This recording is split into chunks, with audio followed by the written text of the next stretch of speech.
All right. Hi, everybody. So today we're going to do a little bit of division. So here I have two problems, one that I'm going to do first, and then I'm going to have you guys pause the video and see if you can try this one on your own before I go ahead and solve it. So let's go ahead and take 57 divided by 8. Now 8 is the divisor, the one doing the dividing. So let me get back over here. 8 is the one doing the dividing, so 8 goes outside, and 57 is going to go inside. Now I'm going to ask myself, how many times does 8 go into 5, or how many groups of 8 can I make out of 5? The answer is none. I can't get any 8s out of 5, so how many 8s are in 57? So 8 goes into 57, 7 times? And 8 times 7 is 56. Now, when I subtract, I get a remainder, and my remainder that I have is a remainder of 1. Now, if I want to write my answer, if in elementary school you would write that the answer is 7, remainder 1. That what is 57 divided by 8? The answer is 57, remainder 1. We're not going to write that in middle school and in high school. So what we're going to do is we can either write our remainder as a fraction. And so to do that, all you need to do is take your remainder, and this remainder of 1 becomes your numerator of the fractional part of your answer. So I have, not 57, so 57 divided by 8 is 7, and then 1 out of 8, 1/8 of a group left. So how many 8s are there in 57? Well, there's 7 full groups of 8, and then there is 1 part of a group left, and that part is 1/8. So you use the remainder and your divisor as your answer. So that is one of the ways. So that is writing it as a fraction. My favorite way is to continue the problem as a decimal. So if I have a remainder, what I'm going to do is I'm going to continue my problem. So I'm going to put a decimal, and I'm just going to add 0 tenths. I haven't changed the number. 57 is still 57. This is now 57 and 0 tenths. So I put a decimal up in my answer, and now I have more numbers for kind of free, just free numbers to bring down, and I can carry this on, keep doing this as many times as I want. So 8 goes into 10 once, and 1/8 is 8. I can subtract and have a remainder of 2. Since I still have a remainder, I'm going to add another 0, bring it down. I am adding just 0 hundredths now. So I haven't changed the problem at all. It's still 57 divided by 8. I haven't changed it at all. So I can do now 8 goes into 22 times. 2 8s is 16. Subtract, and 20 minus 16 is 4. I still have a remainder, so I'm going to continue my division problem. So I'm going to add another 0. I'm going to add 0 thousandths and bring down the 0. And say 8 goes into 45 times. That makes me happy.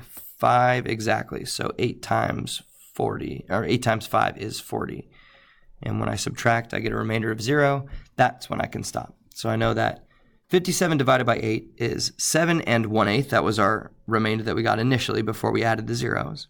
So that's one answer. Or we can write it as 7 and 125 thousandths. So those are my two answers, two ways to write remainders as a fraction, and then how to write the remainder as a decimal. So I want you guys to pause the video now and go ahead and complete this problem on your own and see if you get the same answer that I do. So please do that now.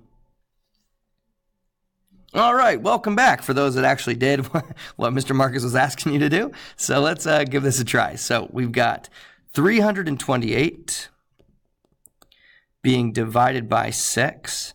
So how many 6s can I make out of a 3, out of a group of 3? No, I can't. So how many 6s are there in 32? There are 5. 5 6s is 30 with 2 left over. Bring down the 8. How many 6s can I make out of 28 things? Was that 4? 4 6s is 24. And now we've got a remainder of 4. All right. So our answer is going to be, so 328 divided by 6 is 54, and then it's a remainder of 4. So what do we do with that remainder? So the remainder of 4 becomes our numerator, and the divisor, right, this is the size of the groups we're making. We're making it in groups of 6. So if we have 4 parts remaining, that is 4 out of 6 to make a full group. 6 out of 6 is a full group. That can be simplified, so let's go ahead and simplify that. So 4/6, you can divide both by a common factor of 2 and get 54 2/3. So that's our answer as a fraction. Now let's continue it as a decimal.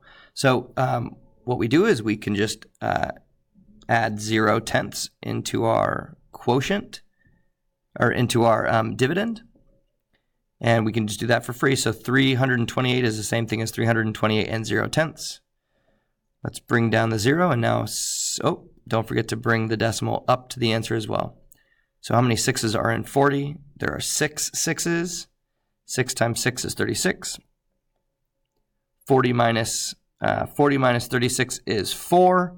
And I'm already seeing a pattern here. Are you seeing it? So if I go ahead and add another 0, I have a remainder is 40, and 6 goes into 40. I could have sworn we just did that 6 times. All right, and 6 times 6 is 36. Remainder of 4. All right, put this, and now how many times does 6 go into 40? 6 times. That's 36. Remainder of 4. All right, 0. 6 goes into 40 6 times. That's 36. Remainder of 4. This is going to keep going on forever. This is what's called a repeating decimal. So in order to write that, we don't have to keep writing 6's. All you have to do is put a bar over the first repeating digit and get rid of the rest. So our answer is 54 6/10 repeating. All right, thanks. Try some problems on your own.